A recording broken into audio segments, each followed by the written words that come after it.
ఆచి chicken masala. Greater Hyderabad municipal ఎన్నికలపై కాంగ్రెస్ కసరత్తు మొదలుపెట్టిందే. ఈసారి గ్రేటర్ పీఠంపై హస్తం జెండా ఎగిరేలా మాస్టర్ ప్లాన్ రెడీ చేస్తున్నారా? గ్రేటర్ పరిధిలో గులాబీ పార్టీ ఎమ్మెల్యేలే ఉన్నారు.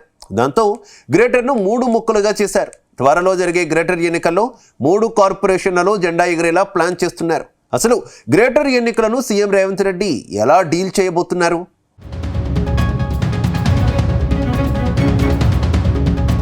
తెలంగాణ కాంగ్రెస్ పార్టీ అధికారంలోకి వచ్చి 2 ఏళ్లు దాటింది. ఈ 2 ఏళ్ల కాలంలో సర్పంచ్, మున్సిపల్ ఎన్నికల్లో అధికార పార్టీ సత్తా చాటింది.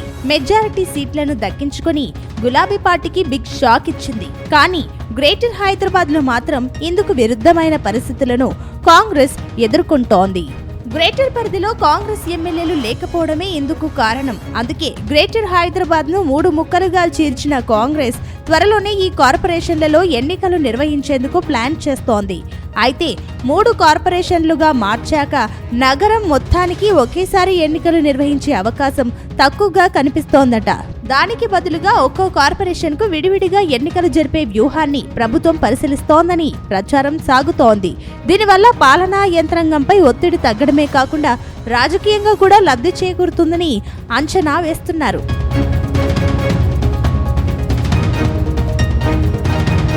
ప్రస్తుతం మున్సిపల్ కార్పొరేషన్ ను పునః వ్యవస్థీకరించాలనే ప్రతిపాదనలు ప్రభుత్వంలో ఉన్నాయని తెలుస్తోంది. అలాగే వార్డుల సంఖ్యను పెంచడం ద్వారా ఒక రాజకీయ పార్టీకి ఉన్న పట్టును బలహీనపరచాలని, తద్వారా రాజకీయ శక్తిని వికేంద్రీకరించాలని ప్రభుత్వం భావిస్తోందట.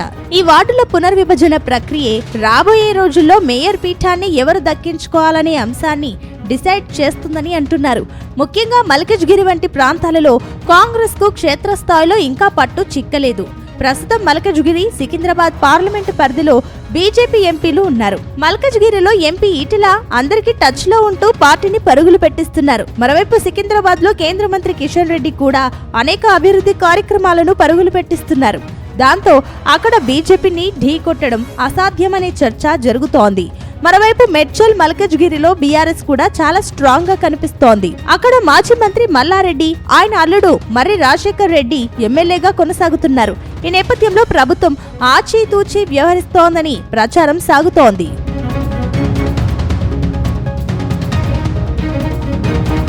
మరోవైపు సైబరాబాద్ పరిధిలోని కుత్బుల్లాపూర్, శరలింగంపల్లి, కూకట్పల్లి వంటి ప్రాంతాలలో రాజకీయ సమీకరణాలు భిన్నంగా ఉన్నాయని చెబుతున్నారు.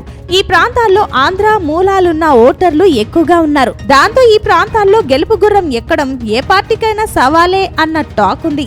ఈ కారణంగా ముఖ్యమంత్రి రేవంత్ రెడ్డి 3 కార్పొరేషన్ల పరిధిలో అభివృద్ధి పనుల కోసం 99 రోజుల ప్రత్యేక కార్యాచరణను ప్రకటించారు.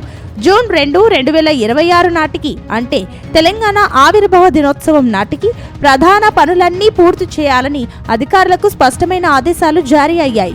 అలాగే ప్రజా సౌకర్యాల విషయంలో రాజీ పడకుండా ప్రతి కార్పొరేషన్ కు సొంతంగా డంప్ యార్డ్, వీధి కుక్కల నియంత్రణ కోసం ఏబీసీ సెంటర్లు, బీటీ ప్లాంట్లను ఏర్పాటు చేయాలని ప్రభుత్వం నిర్ణయించింది. ఈ పనులన్నీ పూర్తయ్యాక భారీ ఎత్తున ప్రారంభోత్సవాల నిర్వహణకు ప్రణాళికలు సిద్ధం చేస్తోంది. తద్వారా అభివృద్ధి మంత్రాన్ని పఠిస్తూనే మరోవైపు రాజకీయ వ్యూహాలతో ప్రత్యర్థులను దెబ్బకొట్టాలనేది ప్రభుత్వ ఆలోచనగా కనిపిస్తోంది.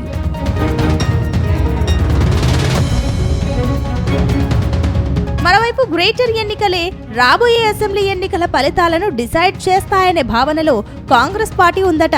అందుకే అధికార కాంగ్రెస్ గ్రేటర్లో ఎన్నికలు ఎప్పుడొచ్చినా సిద్ధంగా ఉండాలని, పోటీ చేయాలనుకునే ఆశావాహులు యాక్టివ్ కావాలని హస్తం పార్టీ పెద్దలు ఇండికేషన్ ఇచ్చినట్లు తెలుస్తోంది. అపోజిషన్ లో ఉన్నప్పుడు జీహెచ్ఎంసీ ఎన్నికల్లో కేవలం 3 సీట్లతో సరిపెట్టుకున్న కాంగ్రెస్ పార్టీ ఇప్పుడు 3 మేయర్ పీఠాలను కైవసం చేసుకోవాలని టార్గెట్ పెట్టుకుందట.